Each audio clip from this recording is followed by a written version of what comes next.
Good morning, ladies and gentlemen. Don't mind the big glasses. They're to cover up my red and bulging eyeballs from crying all morning. I just wanted to say happy Teachers Appreciation Week. Woo, woo.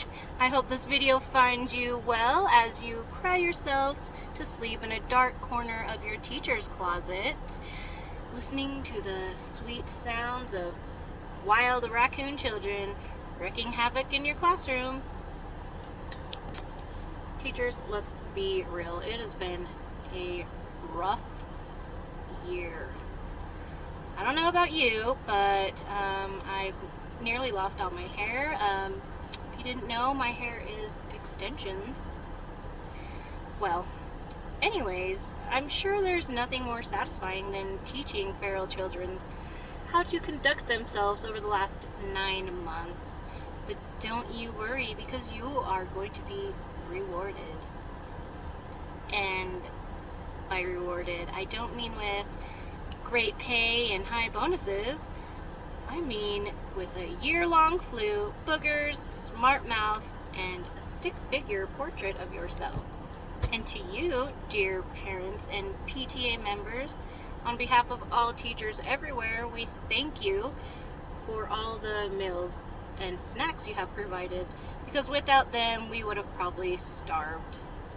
Because guess what? We spend all our extra money on fruit snacks and school supplies. Get this, a parent came up to me the other day and said, "Oh, hey, I saw your list of things you might need in your classroom. Why don't you guys just use your classroom funds?" What? Classroom funds? Funds. Huh. Well, at first, I actually thought she was speaking Japanese or something, because I was like, I don't even know what that is. But then I realized she was just putting together a few words that normally don't go in the same sentence. Looking back at the beginning of the year, it always starts out great. We seem to convince ourselves that, hey, this year is going to be better. It's going to be different. My kids are going to be amazing. They're going to listen to me. And there is no way in HE double hockey sticks they could get worse than last year. Oh, but my dear fellow teachers, you are wrong. Kids start out so nice and respectful the first of the year, and then suddenly they find a voice of their own. And that would be great, except it comes with awful, loud, weird noises and a forever flapping tongue that never stops. But hey, no problem. We can just move them, right? If we move them next to someone else, they'll stop talking and that solves the problem. Wrong again, because no matter who you move that student next to, whether they've said one word to them or not this whole school year, they are still going to find something to talk about with their newfound friend who they have never even associated with until this moment. Oh, sorry, my voice is kind of going out.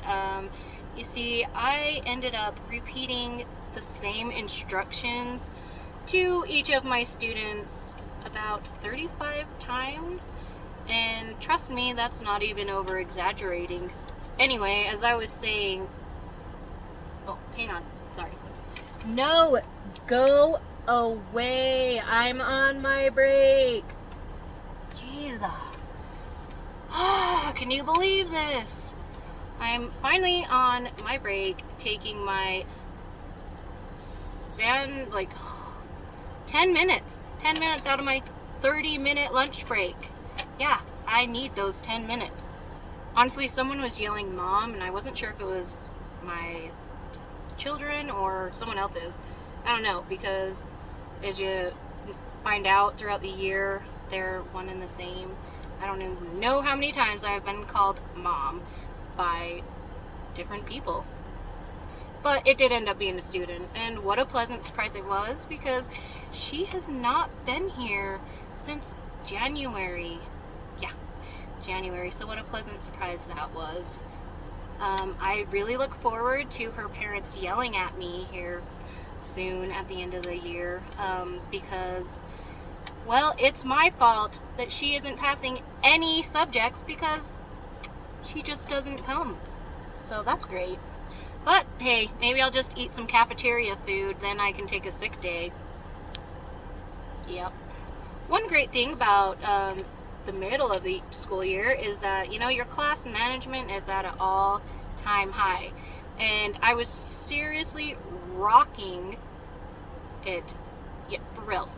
Well, I mean, there was a bit of a setback, the day after Halloween, because, 10 tons of candy and children the next day.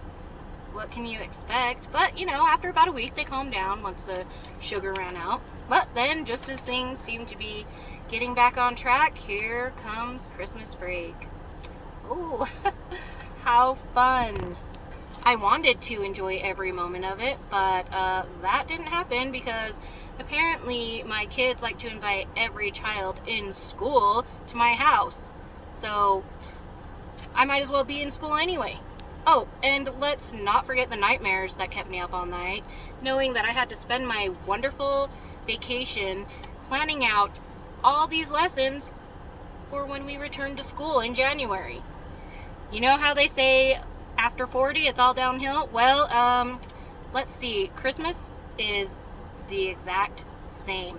After Christmas break, all the students suddenly come back with a case of amnesia. Everything that they've learned up to this point has just flown away with Santa and his elves. Seriously, the most common sentence I use in the month of January is, "Put that away." Come on, seriously, because heaven forbid those children decide that they can't leave their Christmas presents at home. But hey, at least some parts of school can be entertaining. Some of the things that these children tell us. Go on, parents, yell at me. I dare you. Because it happens to be that I have a pocket full of blackmail that I can use against you. Just kidding. I wouldn't do that. But now here we are at the end of the school year, and for the first time in the last hopeless, darkening, depressing few months, we now see a light at the end of the tunnel. What a shiny beacon it will be. Just kidding. That all comes crashing down because that sparkling beacon gets crushed and dulled by cabin fever. Suddenly those sweet children turn into rabid beasts who've been locked in a cage for the last 6 months, and they see the light at the end of the tunnel too. And who do you think wins? Not you. And since you can't actually discipline them without getting fired or going to prison, well, you just have to deal with it. Because through those screams and yells and please let me go outside, I'm sick of work, they don't hear not one word you say. Your pleas go unheard. And they don't care. And then there's the best and funnest part of all. Testing. Not. Of course, there isn't just one test, but multiple. Dibbles, keeps, peeps, meeps, sheeps. I don't even know. There's so many other EAPS tests that it just makes you want to go beep. I mean, let's be real. They expect you to teach a class and give out 20 tests, 30 tests at the same time. Hello, we aren't magical beings. But then if you don't get them done, oh, you're a terrible teacher, right? Oh, you must not be very good at your job. Well, excuse me. I am sorry. I am not Gandalf the White here. I might as well be because at the end of this year, I'm going to be screaming, "You shall not pass!" But what can I say? Overall, it has been a good year. I can't and I won't complain because with all the craziness and the hair loss, comes joy and happiness and good times. Teachers, they'll still manage to teach your children, bond with them, show them love and support, and make memorable moments. And at the same time, they are still going to manage to miss every single one of their beloved students when they move on next year. So if you see a teacher this week, you be sure and thank them and tell them how much you appreciate them. There will be no hugs needed because, heaven forbid, they have already received over 3,000 hugs in this week alone. And always remember, next year might be different.